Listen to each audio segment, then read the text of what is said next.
Bwana ni mwema wakati wote. Bwana ni mwema. Ni waalikeni washiriki wote uliomo ndani ya kanisa na nje ya kanisa kwamba leo ni sabato maalum sana. Sabato ambayo hautoisahau katika maisha yako. Ikiwa ni sabato ya baraza la shule ya sabato, lakini pia sabato ya mawasiliano. Siku ya leo tutakuwa na vipindi kadha wa kadha ambavyo vimeandaliwa kwa namna ya ajabu na ya pekee.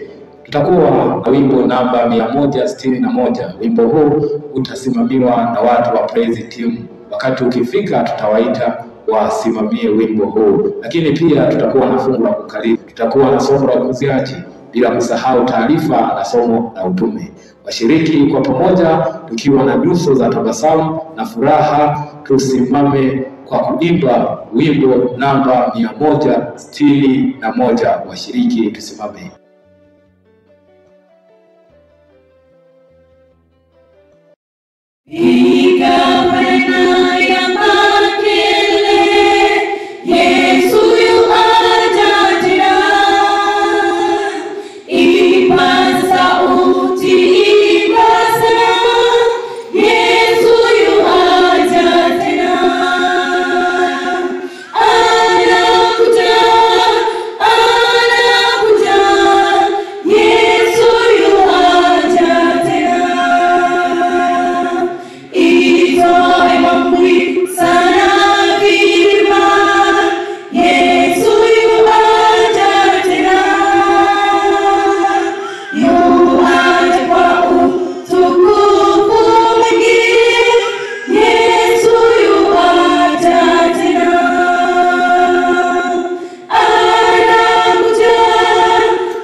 Baada ya wimbo huu, niwaalike washiriki wote tusikilize fungu la kukariri.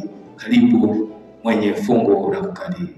Lile fungu la kukariri linatoka kitabu cha Yohana wa kwanza 3 mstari wa 8. Linasema, atendaye dhambi ni wa Ibilisi, kwa kuwa Ibilisi hutenda dhambi tangu mwanzo. Kwa kusudi hili mwana wa Mungu alidhihirishwa ili azivunje kazi za Ibilisi. Tupige magoti tuombe. Baba mwema, Mungu mtakatifu wa mbinguni, tunakushukuru asubuhi ya leo. Tumekuja miguuni pako kwa ajili ya kujifunza neno lako. Yale tutakayojifunza tunaomba yakawe mbegu njema katika maisha yetu. Zaidi sana siku ujapo tukuraki katika ufalme wako wa mbinguni. Tunajiweka masaa haya asubuhi mikononi mwako, tukialika Roho Mtakatifu awe pamoja nasi. Kwani tunaomba na kushukuru kwa jina lako Yesu. Amina.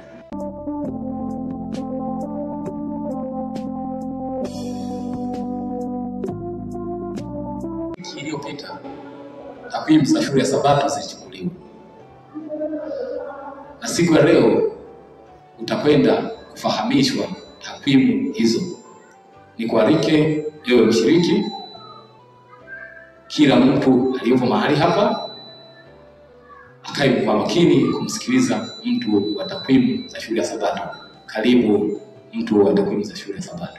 Ifuatayo ni takwimu ya shule Sabato ya tarehe 1 mwezi wa 3 2025. Siku hiyo darasa la walimu liliketi mnamo saa 2:11 likiwa na walimu watatu, mwalimu kiongozi akiwa ni Amos Karama. Walikuwa na somo lililokuwa likisema pambano la ulimwengu na walihitimisha mnamo saa 3:02 wakiwa jumla ya walimu 11. Ilipotimu saa 3:15 kipindi cha shule Sabato kilifunguliwa, na baada ya kufungua kipindi hicho sote tulisimama na wimbo namba 84. Baada ya wimbo namba 84 mwenye fungu alikalili fungu. Baada ya fungu tulisikiliza ombi. Baada ya ombi mwenye taarifa alisoma, na baada ya taarifa mwenye somo la utume alisogea. Baada ya somo la utume somo la ukuziaji. Baada ya hapo vipindi vilianza kama ifuatavyo. Fungu alikuwa ni Amina Juma. Ombi alikuwa ni Happiness Isaya. Taarifa alikuwa ni Esther Yese. Ukuziaji alikuwa ni Theopista Meshaki. Hitimisho, tulianza kipindi cha shule Sabato mnamo saa 3:15 tukiwa jumla ya wanashule Sabato 59. Na tulihitimisha kipindi cha shule Sabato ikiwa ni saa 4:30 tukiwa jumla ya wanashule Sabato 135. Bwana awabariki.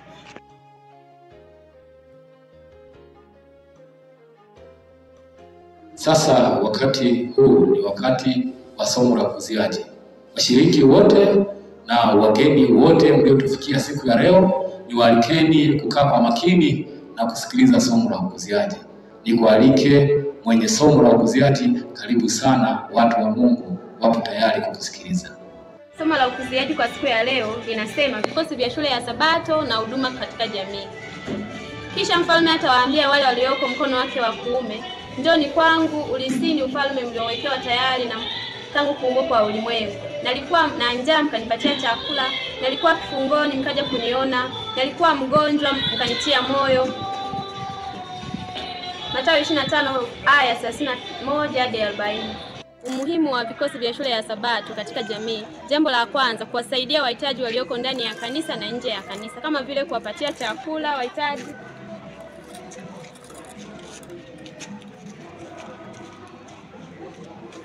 Jambo la pili, kwenda kuwaona wafungwa walioko magerezani na wagonjwa walioko mahospitalini na kuwatia moyo.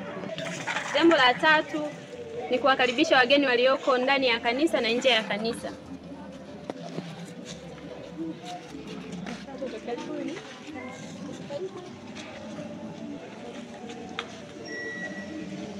Wazee wa kanisa wakishirikiana na viongozi wa shule ya Sabato kwa ujumla watasaidia kanisa kustawi kwa kuleta waumini wapya ndani ya kanisa, na kanisa litastawi kikamilifu. Hivyo basi, hayo ndio mambo muhimu ya kuzingatia katika vikosi vya shule ya Sabato na huduma katika jamii. Bwana wabariki. Baada ya ujumbe huo wa ukuziaji, nikualike mshiriki kaa kwa makini kuwasikiliza kwaya ya Advent Gospel Message ambao wanatuletea wimbo wao nzuri, wimbo unaohusu teknolojia. Barikiwa.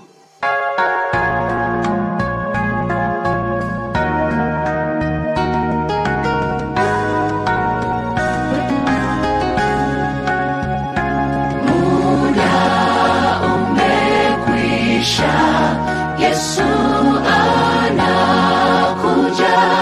upesi sana.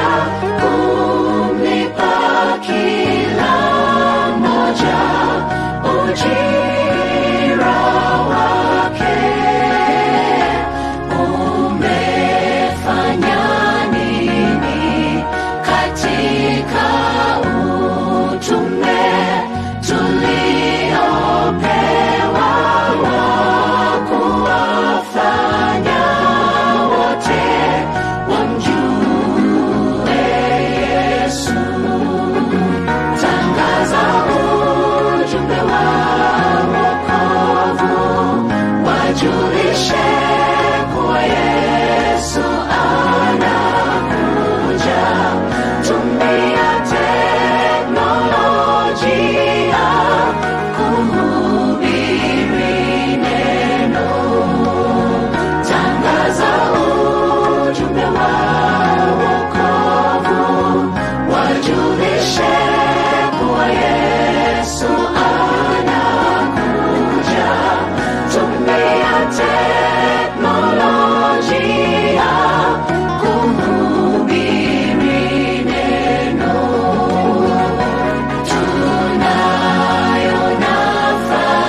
tizama diplomasia ya kanisa hili la Waadventista wa Sabato.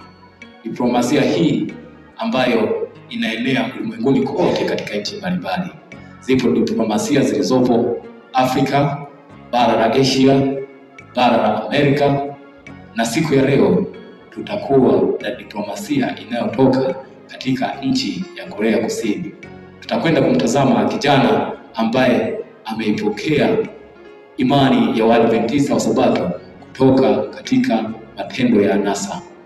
Diplomasia yetu siku ya leo itakuwa ikisema siwezi kuishi namna hii. Karibu sana mwana diplomasia. Bwana ni mwema. Somo la utume linasema siwezi kuishi namna hii. Somo linamzungumzia kijana mmoja mwenye umri, jina lake anaitwa Junior Seiko. Junior Seiko amezaliwa katika nchi ya Korea Kusini. Siku moja Junior Seiko alipofika nyumbani, mama yake alimwambia tuongoze kwa ibada ya leo. Karibu mwanangu. Umefika kwenye muda mwafaka. Huu muda ni muda tunaomba tuongoze kwa ibada ya usiku. Ibada? Tafuta.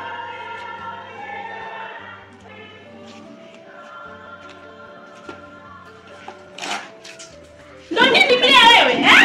Mbona unachana Biblia wewe? Unachana neno la Mungu hili. Mtoto utadhaniwa wewe, unachana neno la Mungu kwa nini? Sasa neno linatufundisha sisi tunaelewa. Mimi sijasoma. Hujasoma nini ungetafuta ukasoma ukaelewa? Ungenipa. Baada ya kitendo kile kutokea pale nyumbani, Junior Seiko aliondoka na kwenda pasipojulikana na akajichanganya na makundi ya watu wanaovuta bangi, sigara na mambo ya nasa yote. Yaani nyumbani wamenivuruga, maisha yaendi, kusoma vitabu hata sielewi.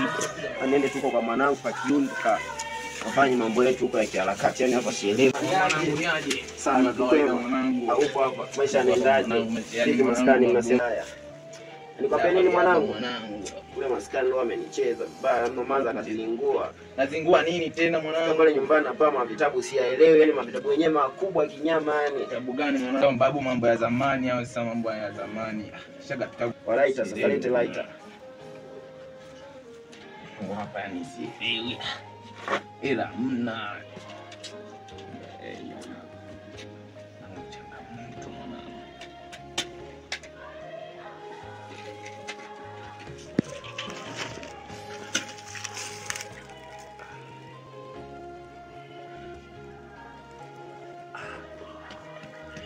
Unajua nini mwanangu? Hapa bora sasa kuliko kupelekana kwenye mavitabu. Hapa mwanangu, hapa uhakika mwanangu, hapa kitu kikali hichi mwanangu. Tayari. Ukitoa wapi mwanangu? Labda nimechukua chingo fulani hivi mwanangu. Salama kuma. Nzuri. Wapi hiyo sasa umepotea? Unaelekea wapi? Sura tuenda kwa wana wangu huko maelekezo location fulani hivi. Unaonaje kunisindikiza chuoni twende pamoja, maana kuna biashara zangu huko chuoni. Chuo gani tena? Mimi Waadventista. Karibu tuko mbali. Lakini mambo mengi naenda kule location zangu afu baona vitu. Hapana jinsi. Dakika mbili tu tunarudi. Basi haraka chapo. Basi haraka.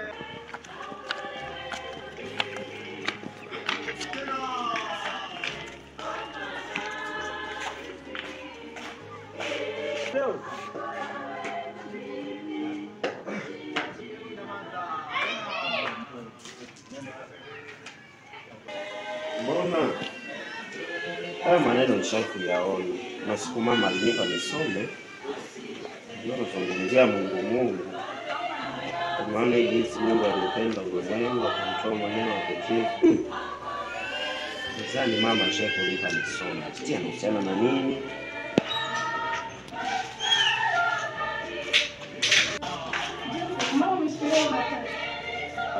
Soma tu, naona kuna mambo hapa nimeshakuyasoma zamani, kwa sielewi ni nini. Unaweza kunieleza lakini. Hivi ni vizuri. Nakwenda hapa shuleni. Okay, sawa. Ngoja nikipitie nione nini kinaendelea. Takusaidia. Ni kizuri kusoma. Basi, nitakipitia maana kuna mambo yamenikumbusha mbali sana. Niwahi kusoma enzi za mamangu, lakini niliyapuuzia. Ngoja nijaribu kuyapitia nione. Kisa kinaendelea. Junior Seiko alipokuwa pale shuleni katika chuo cha Adventista wa Sabato nchini Korea, rafiki yake alimletea taarifa mama yake ni mgonjwa. Ndipo Junior Seiko kwa haraka zaidi alikimbia kwenda kumwona mama yake. Nitaangalia, sasa nikajaribu, maana kimenivutia kwa kweli. Mambo ni mazuri, sio mabaya sana. Naona unaendelea na masomo na biashara zako zinaenda. Jinsi mama anaumwa. Mama anaumwa, twende hali mbaya jinsi. Anaumwa sio anaumwa, nimemuuliza anaumwa, akasema anaumwa, tukipige nini tushtue. Twende. Mama. Vipi mama? Unaumwa nini mama? Mimi sijui. Umetumia dawa? Mwanangu sijatumia. Lakini shida nini? Sijui mwanangu, naomba niombee. Niombee mwanangu. Nikuombee? Mama, lakini nini? Muombee kwa Mungu. Anaweza kupona, muombee. Basi nikuombee. Nakushukuru Mungu kwa wema wako na ulinzi. Mamangu ni mgonjwa, wewe Mungu ndiye wamjua. Ombi langu Mungu mtibu kwa jina la Yesu. Amen. Vipi mama? Mama unaendeleaje? Niendelea vizuri. Unajisikiaje? Vipi hali yako? Sasa nimechukua kumrejesha tena mwanangu. Umepona mama? Nimepona. Jamani mamangu. Vizuri sana mama. Yaani imetokea ghafla, nimeshtukizwa. Nilikuwa kule chooni, kuna dada fulani alinipeleka kufanya mazungumzo fulani hivi. Imekuwa ghafla sana mama. Nimepona mwanangu. Mungu akusaidie. Kisa kinaendelea. Junior Seiko kwa mara yake ya kwanza anamkumbuka Mungu na Mungu anajibu maombi yake. Na kwa sasa Junior Seiko ni mchungaji wa kanisa la Adventista wa Sabato nchini Korea. Mimi Junior Seiko hakika nimeuona mkono wa Mungu katika mapito niliyoyapitia. Ameniongoza vyema. Nimefanya mambo mengi yasiompendeza Mungu, anasa, uvutaji wa madawa ya kulevya, bangi, lakini kwa mguso wa neno la Mungu na vijizuni nilivyovipata, hakika Mungu anatenda, na leo hii ni mchungaji wa kanisa la Adventista wa Sabato katika nchi hii ya Korea. Hivyo tunafanya kazi ya utume na Mungu anatutia nguvu kama alivyosema katika sura ya Wafilipi 4:13, na yaweza mambo yote katika yeye anitiaye nguvu. Hivyo vijana wote ambao ni waasilika au walaibu wa madawa ya kulevya, njoni kwa Mungu na Mungu atatutia nguvu kama alivyobadilisha maisha yangu. Niliona mkono wa Mungu katika mama yangu alipokuwa akiugua. Mungu alitenda, na leo namshuhudia Mungu. Jina la Mungu lizidi kutukuzwa hakika. Bwana ni mwema. Nadhani siku ya leo tumebarikiwa na programu hii. Hivyo ewe mshiriki, usipange kukosa Sabato zinazokuja. Kuna vitu vizuri sana vitakavyotujia kwa siku zinazokuja. Mungu awabariki na mbarikiwe kwa jina la Yesu. Amina.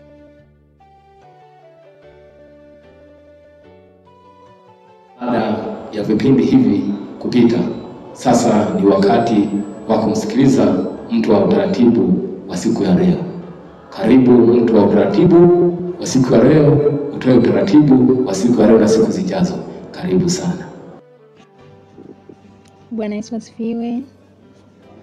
Tunapenda kuwapongeza sana wote walioshiriki katika uandaaji wa shule ya Sabato mawasiliano. Bwana awabariki. Yafuatayo ni matangazo ya shule ya Sabato ya leo. Tangazo la kwanza linasema tunawahimiza wote kutoa pesa ya lesoni. Tangazo la pili, walimu wote wawe na lesoni. Tangazo la tatu, kila darasa linapaswa kutoa pesa ya shule ya Sabato ya 13 ambapo mwisho ni leo. Tangazo la 4, kila darasa lijadili uinjilisti wa nyumba kwa nyumba. Tangazo la 5, kila kikosi kitakuwa katika darasa lake kwa siku ya leo.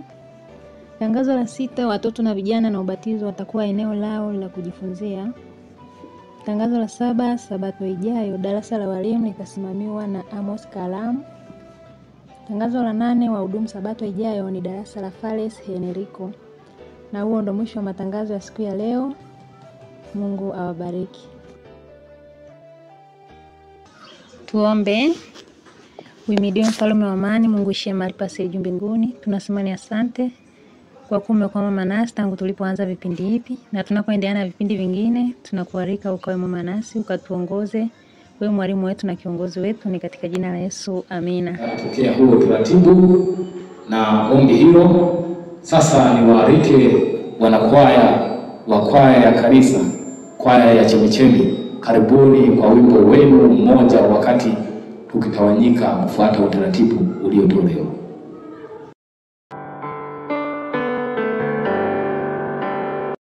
Nasimama kutafakari uumbaji wa Mungu wangu.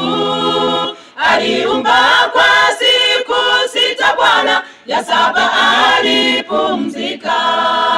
Aliumba kwa siku 6, Bwana ya 7 alipumzika. Imebaki raha ya Sabato kwao watakaokombolewa, kwani Sabato hata Sabato mbinguni tutapumzika. Imebaki raha ya Sabato kwao watakaokombolewa, kwani Sabato hata Sabato mbinguni tutapumzika. Njoni kwa Bwana tupumzike, ni agizo la Mungu wetu. Siku ya 7, Sabato takatifu, wanadamu njoni tuabudu. Siku ya 7, Sabato takatifu, wanadamu njoni tuabudu.